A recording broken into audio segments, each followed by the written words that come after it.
অশ্রুসিক্ত নয়নে বিভিন্ন শ্রেণী পেশার মানুষ স্মরণ করছেন বিএনপি চেয়ারপারসন বেগম খালেদা জিয়াকে। প্রিয় নেত্রীর বিদেহী আত্মার শান্তি কামনা করছেন হাজারো মানুষ। মানুষের এই ঢলে ছিলেন বিএনপি চেয়ারপারসনের নাতনি জাইমা রহমান সহ পরিবারের অন্যান্য সদস্যরাও। নেতাকর্মীদের অঙ্গীকার দেশপ্রেমকে ধারণ করে সংগ্রাম চালিয়ে যাওয়ার। আরও জানাচ্ছেন মুহাইমিনুল খান অপু। ভাব গাম্ভীর্যের সঙ্গে সুশৃঙ্খলভাবে মানুষের সারি। জিয়া উদ্যানের সামনের সড়ক থেকে সমাধি পর্যন্ত এই জনস্রোত বেগম খালেদা জিয়াকে শ্রদ্ধা জানানোর জন্য। জুম্মার নামাজের পর আল্লাহর কাছে দোয়ার জন্য সবাই এসেছেন প্রিয় নেত্রীর কবর জিয়ারত করবেন বলে। কেউ একা এসেছেন, কেউ সংগঠনের কর্মী নিয়ে, আর কেউ বা পরিবার নিয়ে। এর আগে সকালে খালেদা জিয়ার কবর জিয়ারতে আসেন তার নাতনি জাইমা রহমান সহ জিয়া পরিবারের অন্যান্য সদস্যরা।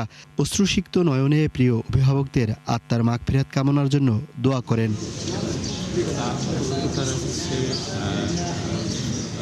জিয়া পরিবারের সদস্যরা চলে যাওয়ার পর আবারও ঢল নামে সকল শ্রেণী পেশার মানুষের। রাজনৈতিক জীবনে বেগম খালেদা জিয়া মাথা নত করেননি কোনো অন্যায়ের কাছে। তার এমন নীতি অনুসরণ করতে চান সকলে। জন্ম হলে মৃত্যু হবে, এটাই স্বাভাবিক, কিন্তু সেই মৃত্যুটা যেন মানুষের হৃদয়ে, প্রত্যেক মানুষের হৃদয় ছুঁয়ে গেছে ওনার মৃত্যুটা। আমি আসছি টেকনাফ থেকে।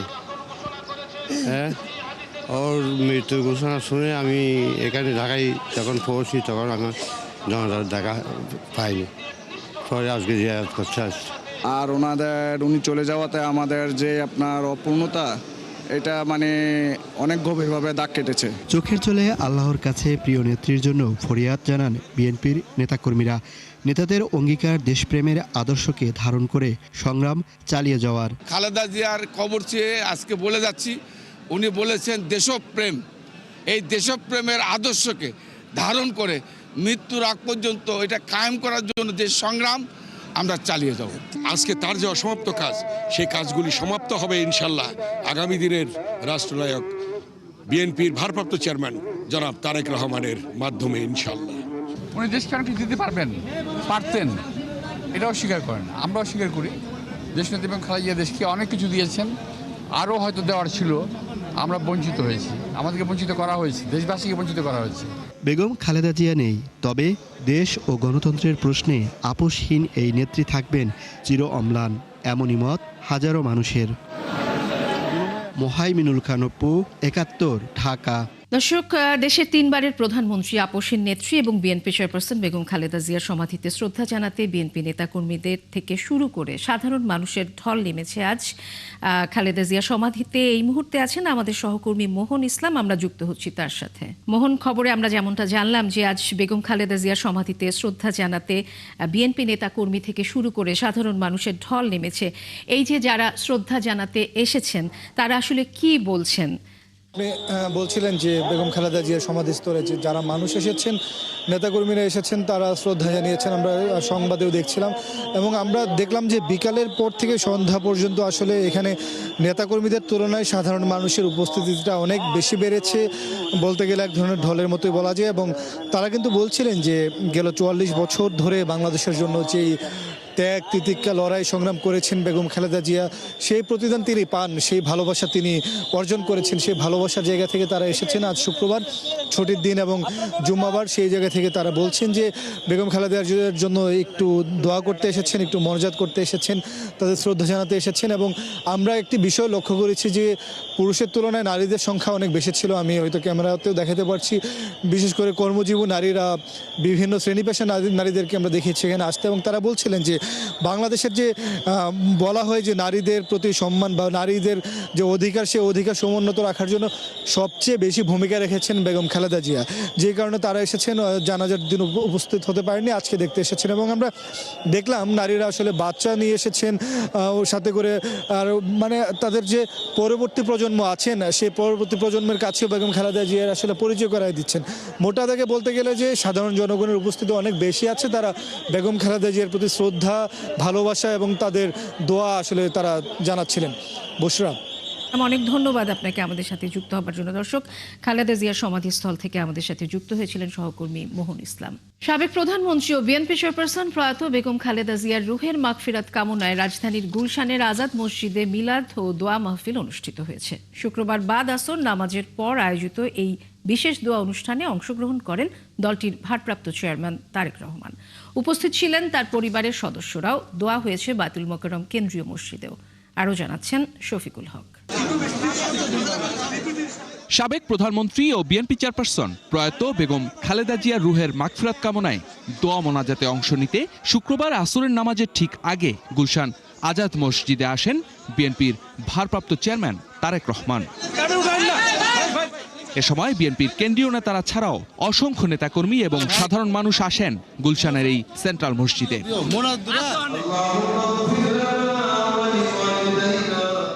আসরের নামাজ শেষে দোয়া মোনাজাতে অংশ নেন বিএনপির ভারপ্রাপ্ত চেয়ারম্যান তারেক রহমান ও মহাসচিব মির্জা ফখরুল ইসলাম আলমগীর সহ স্থায়ী কমিটির নেতারা। আমরা এখানে শ্রদ্ধার সহিত স্মরণ করছি শহীদ রাষ্ট্রপতি জিয়া রহমানকে। এ সময় শহীদ রাষ্ট্রপতি জিয়াউর রহমান, বেগম খালেদা জিয়া ও তাদের ছোট ছেলে আরাফাত রহমান কোকর রুহের মাগফিরাত কামনা করে দোয়া মোনাজাত করেন উপস্থিত মুসল্লিরা। আল্লাহ তিনি যতদিন ছিলেন সকলকে, দেশের মানুষকে, আমাদেরকে আগলে রেখেছেন। আল্লাহ আপনার কাছে ফরিয়াদ করি আগামী দিনগুলোতে আল্লাহ আপনার এই সুযোগ্য বান্দাকে আপনি কবুল করেন। দোয়া মোনাজাতে অংশ নিতে আরও এসেছিলেন তারেক পত্নী ডাক্তার জুবাইদা রহমান, মেয়ে ব্যারিস্টার জায়মা রহমান ও ছোট ভাই প্রয়াত আরাফাত রহমান কোকর সহধর্মিনী সৈয়দা শামিলা রহমান সহ পরিবারের সদস্যরা। এদিকে জুমার নামাজ শেষে দোয়া হয় কেন্দ্রীয় মসজিদ বাইতুল মোকাররমেও। এখানে মোনাজাত পরিচালনা করেন বাইতুল মোকাররমের খতিব মুফতি আব্দুল মালেক। দেশের জন্য বেগম জিয়ার অবদানের কথাও তুলে ধরা হয় বিশেষ এই দোয়া মোনাজাতে। শফিকুল হক, ৭১, ঢাকা। সাবেক প্রধানমন্ত্রী ও বিএনপি চেয়ারপারসন বেগম খালেদা জিয়ার মৃত্যুতে তৃতীয় দিনের মতো রাষ্ট্রীয় শোক পালিত হচ্ছে। শুক্রবার দেশের সব মসজিদ, মন্দির, গির্জা ও প্যাগোডায় বিশেষ দোয়া ও প্রার্থনার আয়োজন করা হয়। সহকর্মীদের তথ্য ছবিতে প্রতিবেদন। বেগম খালেদা জিয়ার রুহের মাগফিরাত কামনায় জুমার নামাজের পর জামালপুরের প্রায় ৫০০রও বেশি মসজিদে দোয়া মাহফিল অনুষ্ঠিত হয়। এতে অংশ নেন বিভিন্ন শ্রেণী পেশার মানুষ। ফেনীর প্রত্যেকটি জামে মসজিদে জুমার নামাজ শেষে দোয়া ও মোনাজাত করা হয়। এছাড়া ফেনী শহরের বড় মসজিদে মিলাদ ও দোয়ার আয়োজন করে জেলা ছাত্রদল। পটুয়াখালীর রাঙ্গাবালী উপজেলার প্রত্যেকটি জামে মসজিদে জুমা নামাজ শেষে বিশেষ দোয়া ও মোনাজাত অনুষ্ঠিত হয়েছে। জুমার নামাজ শেষে নওগাঁ শহরের টাউন জামে মসজিদে দোয়া ও মোনাজাত হয়। উপস্থিত ছিলেন নওগাঁ ৫ আসনের বিএনপির মনোনীত প্রার্থী জাহিদুল ইসলাম ধলু সহ অন্যান্য নেতারা।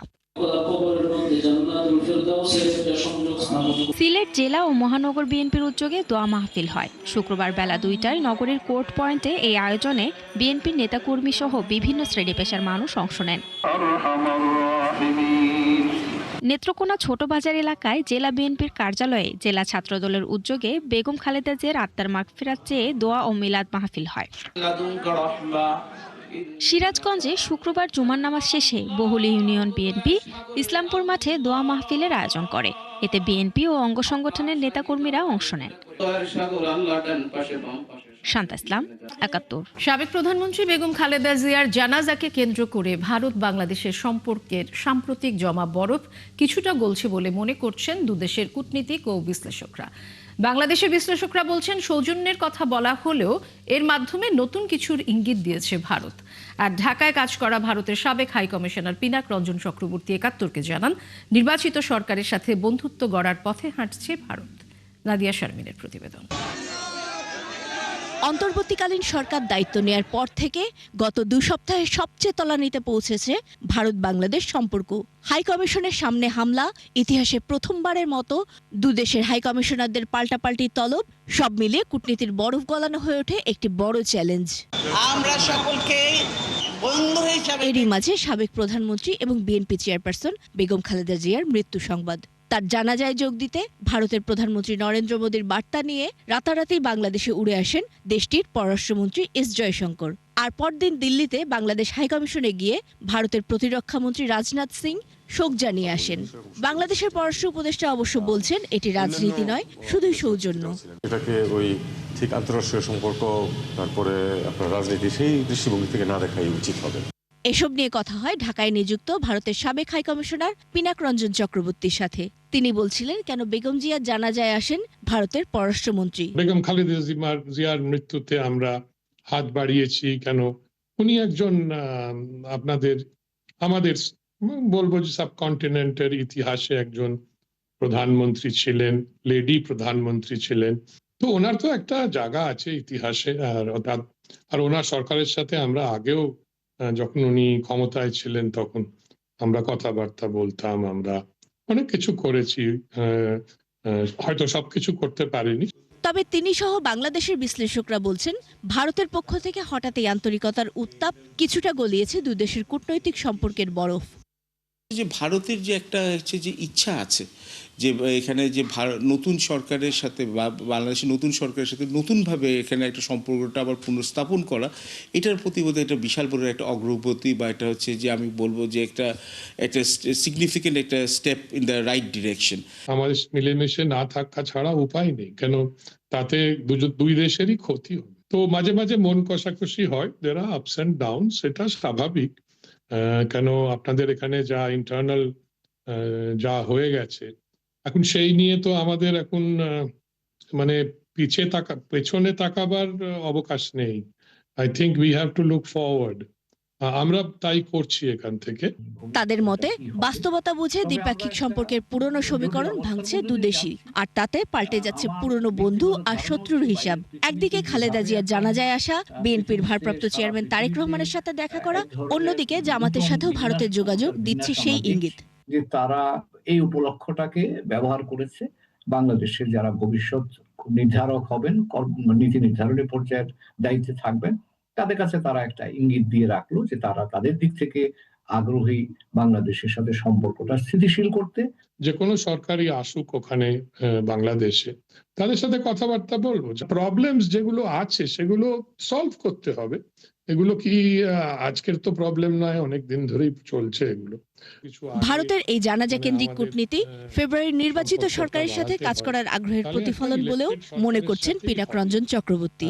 সম্পর্কটা বাড়াতে হয় তাহলে একটা ইলেক্টেড সরকারের সাথেই হবে। এটা ইন্টারিম গভর্নমেন্টের সাথে করা একটু অসুবিধা আছে। তাই জন্যে আমরা বলেছি যে ইলেকশন যত তাড়াতাড়ি হোক তত ভালো। যেই আসুক ক্ষমতায় সেটাতে ওটা বাংলাদেশের ইন্টারনাল ম্যাটার। তবে এই ইতিবাচক ইঙ্গিতকে মাথায় রেখে আগামীতেও দুই দেশের স্বার্থ নির্ভর পথ চলায় যেন মসৃণ হয় সেই কূটনীতি এগিয়ে নিতে হবে বলছেন বিশ্লেষকরা। নাদিয়া শারমিন, ৭১, ঢাকা। বেশ বেকায়দায় তরুণদের দল এনসিপি। এক সপ্তাহে ১৪ জন কেন্দ্রীয় নেতা পদত্যাগ করেছেন। তবে কয়েকজন নেতা বলছেন পদত্যাগীরা ব্যক্তি স্বার্থকে প্রাধান্য দিয়েছে, রাজনীতিতে ধৈর্যের কোনো বিকল্প নেই। একজন বিশ্লেষকের মত, এসব ঘটনায় নৈতিকভাবে দলটি দুর্বল হয়ে গেল। রাশেদ আনিসের প্রতিবেদন।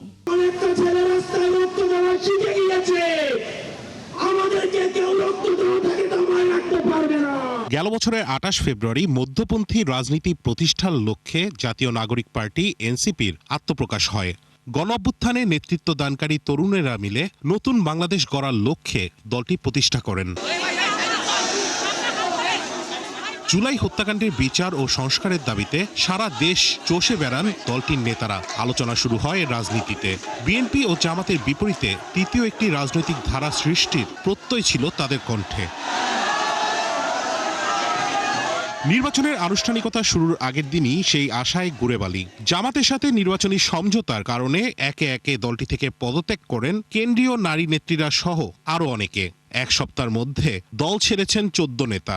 যে এনসিপি শক্ত অবস্থান নিতে ব্যর্থ হয়েছে এবং বলা হয়েছিল যে ঘোষণাপত্র ছাড় দিলেও আমরা সনদে বিন্দুমাত্র ছাড় দেব না, কিন্তু আমরা পরবর্তীতে দেখেছি এনসিপি আসলে সনদেও আসলে ছাড় দিতে বাধ্য হয়েছে। রাজনীতির গতিপথ যেদিকে দেখতে পাচ্ছি তার সাথে আমার নীতিগত অবস্থানের পার্থক্য রয়েছে এবং সে কারণে আসলে পদত্যাগ করার সিদ্ধান্ত নেয়। তবে এখন যারা আছেন তারা বলছেন রাজনীতিতে ধৈর্যের কোনো বিকল্প নেই। কিন্তু এখানে ব্যক্তি স্বার্থের চাইতে দলের যে সিদ্ধান্ত, গণতান্ত্রিক প্রক্রিয়া যে সিদ্ধান্ত গৃহীত হবে সেটিকে সম্মান জানানো উচিত বলে আমি মনে করি। আমরা মনে করি আমাদের সহযোদ্ধারা যদি আরেকটু ধীর গতিতে এগোতেন তাহলে খুব সুন্দর হতো। 90 দশকের শুরু থেকেই দ্বিদলীয় ধারায় বিভক্ত বাংলাদেশের রাজনীতি। জুলাই হত্যাকাণ্ডের জন্য দেশ ছাড়া আওয়ামী লীগ। অনেকের মাঝেই তরুণদের নিয়ে আগ্রহ ছিল বেশ। তাদের দলের এমন অবস্থায় নতুন রাজনীতি শেষের শুরু দেখছেন এই বিশ্লেষক। এখন এই যে যারা পদত্যাগ করলো এই মুহূর্তে এসে, তাদের পদত্যাগের ফলে দলের সেই যে নৈতিক বলটা, সেই বলটা কিন্তু অনেকটাই দুর্বল হয়ে গেল বলে আমার মনে হয়। যারা পদত্যাগ করার সিদ্ধান্ত নিল এদেরকে ধরে রাখাটা দলের বৃহত্তর স্বার্থের জন্য প্রয়োজন ছিল। তার মতে চলমান বাস্তবতায় এনসিপির কেন্দ্রীয় নেতাদের পদত্যাগ দলটির জন্য বড় ধাক্কা। রাশেদ আনিস, ৭১, ঢাকা। রাজধানীর মিরপুরে ৩ শীর্ষ সন্ত্রাসীকে অস্ত্র ও গুলিসহ গ্রেফতার করেছে র্যাব। বৃহস্পতিবার রাতে রাজধানীর পল্লবী থানাধীন এলাকায় অভিযান চালিয়ে তাদের গ্রেফতার করে র্যাব 4-এর একটি দল। দুপুরে সংবাদ সম্মেলনে র্যাব জানায় গ্রেফতারকৃত সন্ত্রাসীরা মিরপুরের 4 স্টার গ্রুপের সক্রিয় সদস্য। নির্বাচনের আগে অস্থিতিশীল পরিস্থিতি তৈরির পরিকল্পনাও ছিল তাদের। আশিক মাহমুদ জানাচ্ছেন বিস্তারিত। র্যাবের কাছে খবর ছিল মিরপুরের বেড়িবাঁধ এলাকায় চাঁদাবাজির জন্য তাণ্ডব চালাবে একদল সন্ত্রাসী। এই তথ্যের ভিত্তিতে বৃহস্পতিবার রাতে সেখানে অভিযানে যায় র্যাব 4-এর একটি আভিযানিক দল। ওই এলাকা থেকে গ্রেপ্তার হয় 3 সন্ত্রাসী। গ্রেপ্তারকৃতরা হলেন ফাইজুর রহমান মুক্তি ওরফে ডন মুক্তি, শারিক আহমেদ সুমন ওরফে হকি সুমন, মোস্তফা কামাল বাপ্পি ওরফে শুটার বাপ্পি। অভিযানে তাদের থেকে উদ্ধার হয় 2টি বিদেশি আগ্নেয়াস্ত্র, 11 রাউন্ড গুলি, নগদ টাকা ও বেশ কয়েকটি মোবাইল। দুপুরে র্যাব 4-এর সদর দপ্তরে সংবাদ সম্মেলনে সংস্থাটি জানায় এসব সন্ত্রাসীরা মিরপুর এলাকায় নিয়মিত চাঁদাবাজি ও সন্ত্রাসী কর্মকাণ্ড চালাতো। তারা সবাই 4 স্টার গ্রুপের সক্রিয় সদস্য। এর আগে 4 স্টার গ্রুপ নিয়ে কাজ করেছি, আপনারা জানেন। তো 4 স্টার গ্রুপের সাথে আমরা যতটুকু জানতে পেরেছি প্রাথমিকভাবে যে এরা 4 স্টার গ্রুপের সাথে সংশ্লিষ্ট এবং এরা 4 স্টার গ্রুপের হয়েই কাজ করে। এখন আমরা বাকিটা হয়তো ফার্দার তদন্তের মাধ্যমে বিস্তারিত জানতে পারবো যে এরা আসলে কোন লেভেল পর্যন্ত অথবা কাদের সাথে সম্পৃক্ত হয়ে সরাসরি কাজ করে। র্যাব বলছে গ্রেপ্তারকৃত ডন মুক্তি শীর্ষ সন্ত্রাসী মামুন ওরফে ধ ব্লকের মামুনের বোন জামাই। নির্বাচনের আগে দেশের পরিস্থিতি ঘোলাটে করার পরিকল্পনাও ছিল তাদের। আমরা যতটুকু জানতে পেরেছি প্রাথমিকভাবে তাদের সামনে নির্বাচনকে কেন্দ্র দেশে একটা অস্থিতিশীল পরিস্থিতি তৈরি করা অথবা যারা বিভিন্ন রাজনৈতিক ব্যক্তি আছে তাদেরকে হয়রানি করা অথবা তাদের সম্মানহানি করা বলেন অথবা তাদের জীবন নাশ বলেন, এই ধরনের কোনো কিছু যেন তারা করতে না পারে সেই তথ্যের উপর ভিত্তি করে আসলে আমরা তাদেরকে গ্রেপ্তার করি। এবং তাদের কাছে এই ধরনের তথ্য হয়তো ছিল যে তারা হয়তো আরও খারাপ কিছু করতে চায় বা করতে পারে। গ্রেপ্তারকৃতদের সবার বিরুদ্ধে রাজধানীর বিভিন্ন থানায় হত্যা, মাদক, অস্ত্র ও চাঁদাবাজি সহ বহু মামলা রয়েছে। কারণ এদের বিরুদ্ধে একাধিক হত্যা মামলা আছে, এদের বিরুদ্ধে মাদক মামলা আছে। আশিক মাহমুদ, ৭১, ঢাকা। রাজধানী সহ সারা দেশে জেঁকে বসেছে শীত, সাথে কুয়াশা আর সূর্যের দেখা নেই বলে ঠান্ডা বেশি অনুভূত হচ্ছে। তবে কাল থেকে তাপমাত্রা কিছুটা বাড়বে এবং সোমবারের পর একটি মৃদু শৈত্যপ্রবাহ হতে পারে বলে জানিয়েছে আবহাওয়া অধিদপ্তর। শুক্রবার সারা দেশে সর্বনিম্ন তাপমাত্রা রেকর্ড করা হয়েছে যশোরে 8 ডিগ্রি সেলসিয়াস। জুলিয়া তানহার প্রতিবেদন। রাজধানীতে শীতের তীব্রতা আরও বেড়েছে। পাল্লা দিয়ে বেড়েছে কুয়াশা ও হিমেল হাওয়ার দাপট। শুক্রবার রাজধানীতে তাপমাত্রা নেমেছে 13 ডিগ্রিতে। শীত ও কুয়াশার এই দাপটে অনেকটাই বিপর্যস্ত হয়ে পড়েছে জনজীবন। সবচেয়ে বেশি ভোগান্তিতে পড়েছেন নিম্ন আয়ের মানুষ, দিনমজুর, রিকশা চালক ও খেটে খাওয়া শ্রমজীবীরা।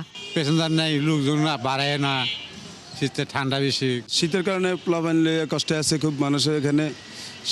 শীত বেশি, কাজ কাম নাই, মানুষ বসে রয়েছে, রান্না বান্নার কষ্ট।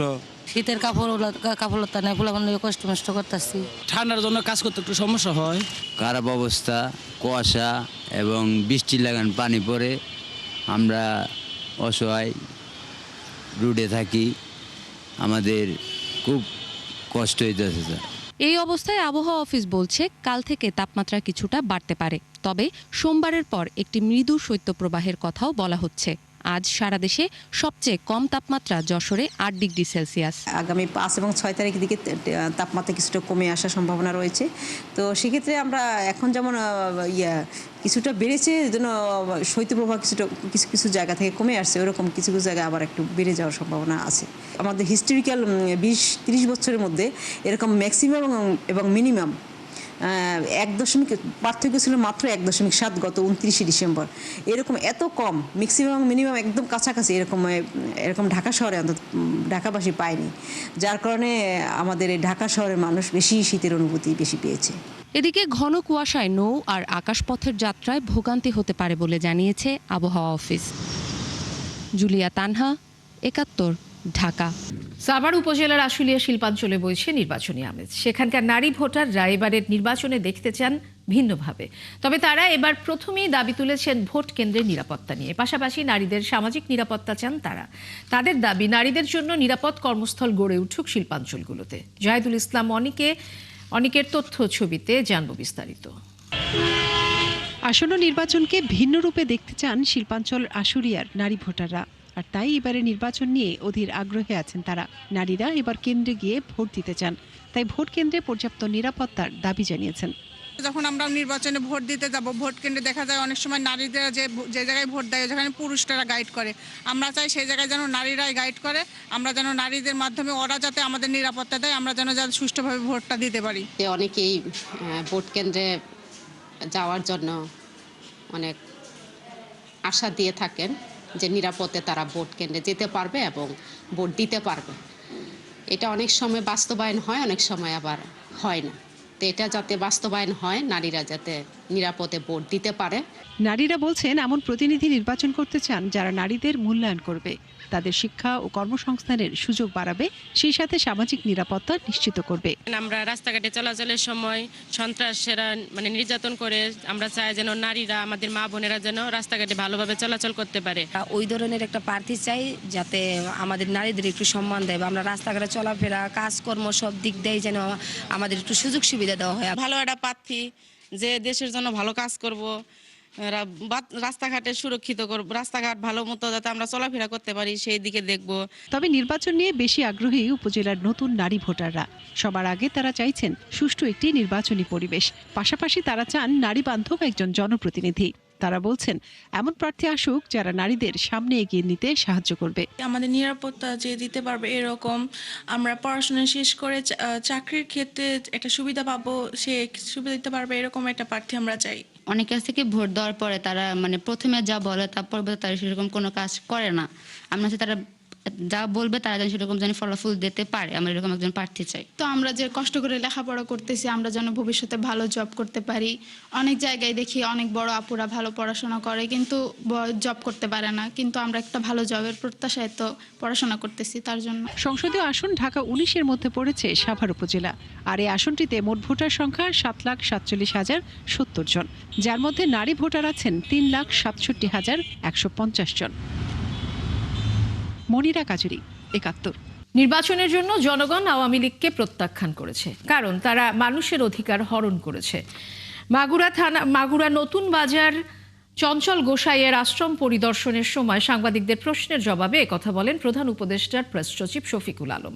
এ সময় তিনি আরও বলেন, আগামী নির্বাচনের বিষয়ে পর্যায়ে আন্তর্জাতিক পর্যায়ে ব্যাপক আগ্রহ রয়েছে, তাই জনগণের স্বতঃস্ফূর্ত অংশগ্রহণে একটি ভালো পরিবেশে নির্বাচন অনুষ্ঠিত হবে এবং গণতন্ত্র উদ্ধার হবে। এছাড়া তিনি বলেন, আওয়ামী লীগ বাংলাদেশ ফ্যাসিবাদের জন্ম দিয়েছে, তারা এখন পালিয়ে আছে ভারতে, তারা অপরাধী। সেই অপরাধীদের দেশে পাঠানোর বিষয়ে চিঠি পাঠানো হয়েছে, সেই চিঠি নিষ্পত্তি করে তাদের ফেরত পেতে সময় লাগবে, তবে তাদের ফেরত আনা হবে নিশ্চিত। এ সময় আশ্রমের সংগঠক, কর্মী ও সাংবাদিকরা উপস্থিত ছিলেন। আসন্ন সংসদ নির্বাচনকে ঘিরে কাতার প্রবাসীরাও বেশ উৎসুক। ভোটের জন্য সেখানে নেওয়া হচ্ছে সব রকমের প্রস্তুতি। প্রবাসীরা পাচ্ছেন ভোটার আইডি। দেশের ভবিষ্যৎ নির্ধারণে ভোট দেওয়ার সুযোগ পেয়ে তাই বেশ খুশি তারা। গোলাম মাওলা হাজারীর তথ্য ছবিতে শারমিন স্বপ্নার প্রতিবেদন। হাজার মাইল দূরে থাকলেও বাংলাদেশ কাতার প্রবাসীদের হৃদয়ের খুব কাছেই, আর তাই নির্বাচনকে ঘিরে প্রবাসীদের মাঝেও ফিরে এসেছে আশা আর প্রত্যাশা। ভোট শুধু একটি কাগজ নয়, ভোট মানে দায়িত্ব, বিশ্বাস আর দেশের প্রতি ভালোবাসা। আর প্রথমবার দেশের ভবিষ্যৎ নির্ধারণে ভোট দেওয়ার সুযোগ পেয়ে খুশি প্রবাসীরা। ভালো লাগলো, এটা এই ফার্স্ট আমি প্রবাসী মাটি থেকে ফার্স্ট ভোট দিলাম, ভোটের নিবন্ধন করলাম। এই প্রথম ভোট দেব বিদেশ থেকে, আলহামদুলিল্লাহ শুকরিয়া, ভোটার হতে পেরে খুবই ভালো লাগে। ভবিষ্যৎ সরকারের কাছে প্রবাসীদের একটাই চাওয়া, সম্মান, অধিকার আর দেশের প্রতি দায়বদ্ধতা। শারমিন স্বপ্না, ৭১। দর্শক, চলছে সংবাদ সংযোগ, সরাসরি সংবাদ অনুষ্ঠান দেখতে চোখ রাখুন ৭১-এর ফেসবুক পেজে এবং সাবস্ক্রাইব করুন ৭১।